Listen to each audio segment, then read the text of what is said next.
Hello, I'm Shanandan from Quantum Resonance. Today we'll be going over the workings of the Quantum Resonance Dream System, the Dream Sound System, and all the parts that are involved in it. When you first get this, you're going to have a box with typically with the transducers inside of it, which we're not showing you in this video because they're going to be in another one on how to install.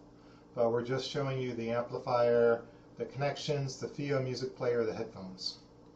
The headphones may change in the course of our evolution, as does the control box. The way it is right now, it feels really good for us, so we're going to keep it this way for a bit.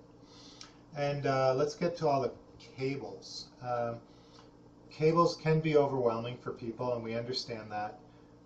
Basically, we do give you more cables than you need, and we give you longer length cables. There's a really long red cable here, and then so this is 10 feet. Here is a 6-foot cable, which they're identical. One's black, one's red. You know, it helps you distinguish which one is which when you're using them. We have this small dongle which says TX9 in it, and what this is the Bluetooth transmitter that goes to the headphones. And so it has this power cord that gets plugged into the Dreambox, and also an audio cord that goes into the other side of it that gets plugged into the Dreambox. And this is a headphone adapter that you need to use. Whenever you're going into the headphone system, you need to use the larger cable, the larger input. And we did that on purpose so you wouldn't confuse the places to put them. The one for the FiiO is always going to be a smaller 3.5 millimeter, and this one is a 1/4 inch size. And keep going with the cables. We have we're going to have 2 power cables, and these are for charging only. Since you have headphones that are wireless or wired, they need to be charged, and also the FiiO, which is going to need to be charged as well. And so 2 power cables for those. And then also one more small, I think it's 3 feet, headphone cable or audio cable, whatever you want to call it. So basically 3 identical cables, 10 foot, 6 foot, 3 foot, 2 power cables, and the transmitting unit for the headphones. And let's push this stuff aside and get to headphones. So what we're using is a pair of Bluetooth noise canceling headphones, and the instruction manuals on the inside. But briefly, all the controls are going to be on the right ear piece, where you have power, you have forward and reverse, and also volume, and noise canceling button. You also have on them is, let's get these open, you also have the input for when you forget to charge the headphones and they're dead from the battery, so you can still run this through the control box. So you have the regular audio input there, and then you have the little adapter right there to plug in to charge the system. And so these have the ability to move left, right, up, down, in, out, things like that. In our testing of them, we were really happy with them. They sound great, and they're very lightweight, which is a bonus too. We have the instruction manual for the Bluetooth system and the instruction manual for the headphones. Now the headphones have already been mated and paired to the Bluetooth system, so that's great. What we do say about anything that's Bluetooth, do not pair it to your phone. Whenever you get a phone call in, 9 times out of 10, it's going to take over the headphones and it's going to let somebody know that somebody's calling. So never pair your headphones to your phone. I only pair them to the music players when I have clients. If it was my own personal stuff, it's a different matter. But it's a real bummer if that ever happened. So the headphones are going to be in their own terms with the Bluetooth system. Very quickly, we have the Theo X1 Generation 2 music player. This is already loaded with music. It's already been upgraded to the latest firmware. Everything's fully charged and ready to go. You'll see a separate video on how to work this. And then finally, the Dream System.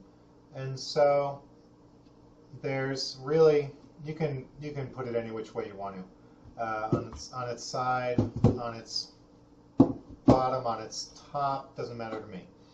But what we do have is this is the front of the control box. This is designed for the client to be able to reach the volume knobs themselves so they can adjust these. The larger of the two knobs is for the vibrations under the table, and there's a little vibration sign. The smaller of the two knobs is for the headphones. We did this on purpose so you can just tell your clients the small ones for your headphones, the large ones for the vibrations. We have the headphones and also the Bluetooth dongle, so that would pop into place there if you're running the Bluetooth. And then the Bluetooth needs constant power, so that's where this power system is. So it will then light up and be able to play the system. If you're not using this and you just want to do the headphones, go ahead and unplug that. Take this piece off, plug in your headphones, and then put just the headphones in, and then you're set. If you want to do them both, you want to do wired and Bluetooth, you can't. You can only do one or the other. The next cable is audio in, and it gives you little headphones with the words in. The other one has headphones / Bluetooth symbol. And so audio in, that again is for the music player. And on the back side, we have the connector for the transducers. And this is a quick lock system. And we'll get that in a second. And then here's the on-off button for the system. If you have this on or off, this power system will always be working. It doesn't matter. So as long as it's plugged into the wall, this will still be able to charge, which is a great feature. But this turns on and off the amplifiers and the whole system in general. And this is for power in. It says 24 volt power, and that's where you plug in your power system into it. Once you plug it in, you're going to see a blue light that turns on, and when I turn this off, the blue light's going to go off. So that blue light just lets you know everything's turned on and going. And we'll get the little connector for the back.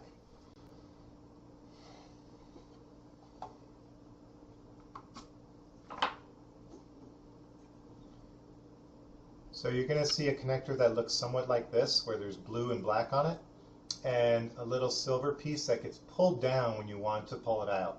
So basically, this is going to rotate around until it drops into place. And once it does, you turn it. You can only turn it one way, it only turns a little bit, and then you can hear an audible click, and then it locks into place. So that's the twist lock. To undo it, you pull back on that silver thing, turn it again, and it comes right out. That is for the vibrations in the transducers going underneath your massage table. And what we've come up with is what we think is a pretty cool way to do this. Since you have a massage table that folds in half, you can stick this black ribbon belt in between the folded parts of it, so it actually holds onto it through the crease. And what you're going to do is run this through and then put this in the crease of the table and then fold it so it's flat again. So the crease grabs onto this and keeps it from moving. And you can adjust the height and length on it and face the volume knobs towards the client. So if the client's head was pointed this way, you'd have these knobs pointed towards them. And then you can change the height on it and just let them know where it is in proximity with their hands. And so they'll be able to reach down and grab it. What we recommend is that all of these cables hang below the volume knobs. So the volume knobs are always up and all these cables are hanging down. That way when they go to grab it, they're not grabbing through cables trying to get to what they need to. And that is the long and short of the quick setup. Now we will say a quick note about the vibrations and the sound. When you push these knobs, you're going to hear a little pop, but more importantly what it's going to do is mute the sound completely. So check that if you don't have any sound coming out. It may just be that these are muted. And they are infinite dials, meaning that they will turn forever. It does not mean that your volume will turn forever, but when they're powered off, you can just spin them freely. When they come on, they have about 360 degrees or more of rotation, sometimes 2 full rotations to get the full volume. It depends on what's being played. With the headphones, it has a somewhat unique feature in that there's a safety system built in. So you need to turn this back and forth a few times to let it know that you want it to play.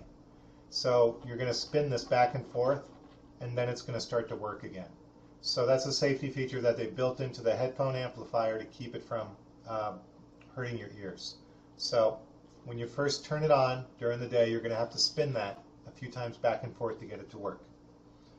And that is the long and short of it. And so thank you.